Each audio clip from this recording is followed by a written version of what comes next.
Welcome to today's On This Day in Tudor History with me, Claire Ridgway. Happy New Year! Today is a bit of a milestone for me, as it's the 1-year anniversary of my On This Day in Tudor History series of talks. I challenged myself to do a daily video for my YouTube channel based on my book On This Day in Tudor History, and I challenged myself to do that for the whole of 2019, and I had no idea that it would be so popular and that it would end up becoming podcasts too. And here I am for another year. So thank you so much to you for following me and for following the pets who I think are in the background doing things. Who knows what they're up to. This year, I will be bringing you even more Tudor events and information about Tudor people. And what's really good is that I'll also be linking to last year's talks, so you can be reminded of those or enjoy another On This Day event for the very first time. Today, I'm carrying on from my cliffhanger of the 27th of December. The 27th of December 1539 was the day that Anne of Cleves landed on English soil, and she was due to marry King Henry VIII as his fourth wife. And I said about how I would tell you what happened at their first meeting. I mentioned how historian Amy Licence had noted that Henry VIII really should have learnt from the disastrous first meeting of King Henry VI and Margaret of Anjou. So let me first tell you a little bit about that meeting. King Henry VI was desperate to see his future bride, Margaret of Anjou, who'd been fetched from France by William de la Pole. But Margaret was ill. The king just couldn't wait to see her, so he decided to disguise himself as a squire and take her a letter allegedly from the king. He knelt in front of Margaret and she completely ignored him, leaving him on his knees while she read the letter. After he had left, de la Pole had to explain to Margaret that the squire had actually been the king. And Margaret was described as being vexed because she had kept him on his knees. Of course, as historian Lauren Johnson has pointed out, Margaret may have been fully aware of what was going on and was just playing the innocent lady as part of this game of courtly love. It's hard to say. But history seemed to repeat itself on the 1st of January 1540, New Year's Day, when King Henry VIII decided to play the game of courtly love. Like Henry VI before him, Henry VIII was excited about meeting his bride-to-be for the first time and couldn't wait for her official reception at Greenwich. So he decided to disguise himself and travel to Rochester, where she was staying, to surprise her. Chronicler and Windsor Herald Charles Risley gives an account of this first meeting. And on New Year's Day at afternoon, the King's Grace, with 5 of his privy chamber, being disguised with cloaks of marble with hoods that they should not be known, came privily to Rochester, and so went up into the chamber where the said Lady Anne looked out at a window to see the bull baiting that was that time in the court. And suddenly he embraced her and kissed and showed her a token that the king had sent her for her New Year's gift. And she, being abashed, not knowing who it was, thanked him, and so he communed with her.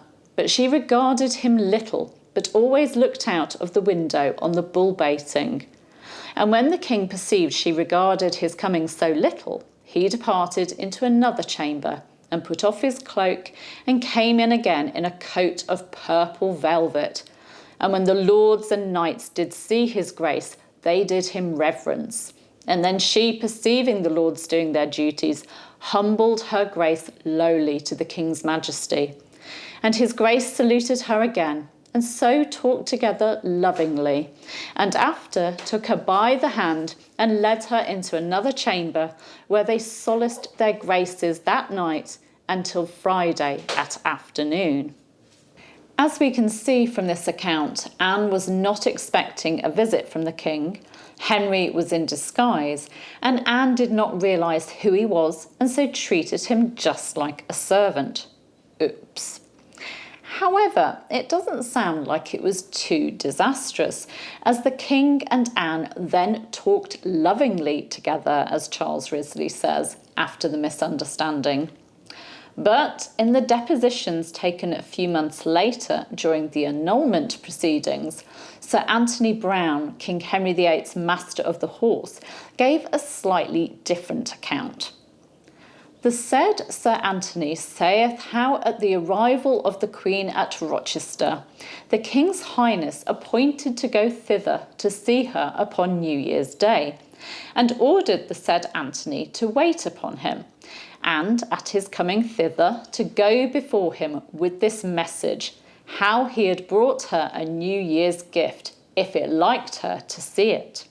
And when the said Sir Anthony entered the chamber where she was, and having conceived in his mind what was by pictures and advertisements signified of her beauty and qualities, at the general view of the ladies he thought he saw no such thing there, and yet were thother of better favour than the Queen.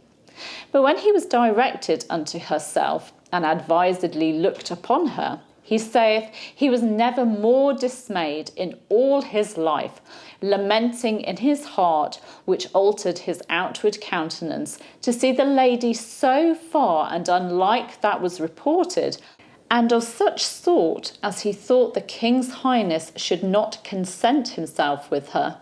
Nevertheless, at his return to the King's Majesty with her answer, the said Sir Anthony said nothing. He durst not. Then, when the King's Highness entered to embrace her and kiss her, the said Sir Anthony saith he saw and noted in the King's Highness' countenance such a discontentment and misliking of her person, as he was very sorry of it. For the said Sir Anthony saith he much marked that the King's Highness tarried not to speak with her 20 words, but called for her counsel, and with his counsel, and them devised communication all that night. The King's Highness, without showing any cheerful or merry countenance, disclosed not his heart. But whereas the King's Majesty had brought with him a partlet furred with sables and richly garnished, sable skins garnished where about her neck, with a muffle furred to give the Queen, and a cap, the King's Highness passed over the execution of his intent that night, and in the morning sent them by the said Sir Anthony Browne, with as cold and single a message as might be. The said Sir Anthony saith also how the King's Majesty, returning in his barge from thence to Greenwich, said to the said Sir Anthony, by his Highness's commandment then sitting by him, these words very sadly and pensively: I see nothing in this woman as men report of her, and I marvel that wise men would make such report as they have done.